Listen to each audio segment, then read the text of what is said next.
Hello friends, આજે હું બનાવવાની છું ખૂબ જ હેલ્ધી અને ટેસ્ટી બીટરૂટના લાડવા.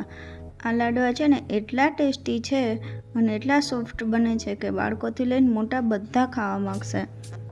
અને આની ખાસ વાત એ છે કે આ રેસીપી ખૂબ જ સરળ છે અને મિનિટોમાં બની જાય છે. તો ચાલો રેસીપી શરૂ કરીએ.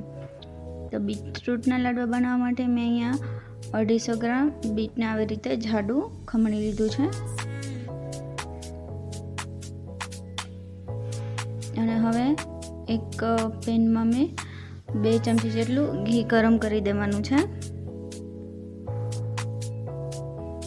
તો ઘી ગરમ થાય ત્યાં સુધીમાં મારા વિડીયોને લાઈક કરી દો, કમેન્ટ કરી દો અને તમારા ફ્રેન્ડમાં શેર કરો. હવે ઘી ગરમ થાય ત્યાં સુધીમાં ખમણેલું બીટ એની અંદર ઉમેરી દેવાનું છે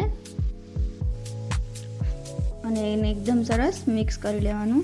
અને આ બીટ જે ખમણેલા હતા એને 3 થી 4 મિનિટ જેટલા સાંતળી લેવાના છે. હા, બીટ સરસ સાંતળાઈ જાય ને ત્યારબાદ એની અંદર મેં અહીંયા 250 ml એટલે કે 1.5 કપ જેટલું દૂધ લીધું છે એ ઉમેરી દેવાનું. અને ત્યારબાદ મેં અહીંયા મલાઈ લીધી છે. મેં 1 દિવસની મલાઈ લીધી છે, લગભગ 200 ગ્રામ જેટલી મલાઈ છે.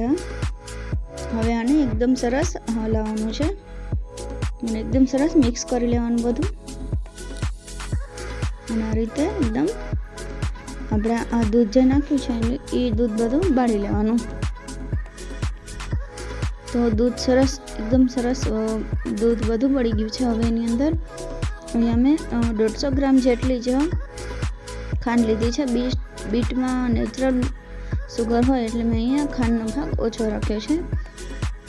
હવે એકદમ સરસ ખાંડ મિક્સ કરી લેવાની.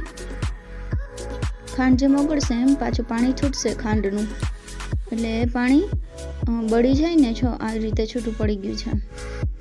તો આને આપણે હલાવીને લો ટુ મીડિયમ ગેસની ફ્લેમ ઉપર જ અને ખાંડના પાણીને આપણે બાળવાનું છે. આવી રીતે સરસ એક ધારો હલાવતું રહેવાનું જેથી નીચે બેસી ન જાય. નીચે બેસી જાય તો એમ પછી સ્વાદ બળી ગયા હોય ને એવો આવે. તો જો અહીંયા ખાંડ એકદમ સરસ ખાંડનું પાણી બળી ગયું છે અને સાઈડમાંથી ઘી પણ છૂટું પડી ગયું છે. જો એકદમ આ રીતે તૈયાર થઈ ગયું છે. હવે એક બાઉલમાં 8 થી 10 બદામ લીધી છે મેં, થોડા પિસ્તા, થોડા કાજુ અને અખરોટ લીધા છે. હવે આને પીસી લેવાના છે. તો હવે પીસેલા આપણા ડ્રાયફ્રૂટનો ભૂક રેડી થઈ ગયા છે. એને આની અંદર ઉમેરી દેવાના છે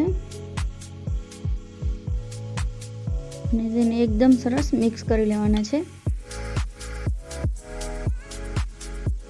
ગેસની ફ્લેમ મેં અહીંયા બંધ કરી દીધી છે. હવે એક બાઉલમાં રાખી દઈએ અને 15 થી 20 મિનિટ માટે ઠરવા મૂકી દઈએ. તો ટાઈમ હોય તો 1 કલાક પણ ઠરવા મૂકી દેવાનું. તો એકદમ સરસ જો આ રીતે ઠરી ગયું છે.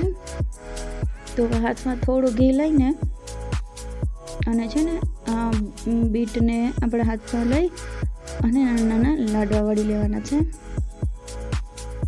જો એકદમ સરસ આ રીતે લાડવા વળી લેવાના. જો એકદમ સરસ આ રીતે મેં વાળી લીધા છે.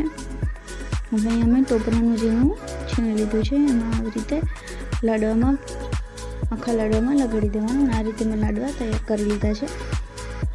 હવે જો તમે લાડવા વાળો હોય તો લાડવા પણ વાળી શકો અને બાળકોને જોઈને જ ખાવાનું મન થાય એટલા માટે મેં અહીંયા આવી રીતે ડ્રાયફ્રૂટ ઉપર લગાવેલા છે અને સ્માઇલી બનાવી લીધા છે.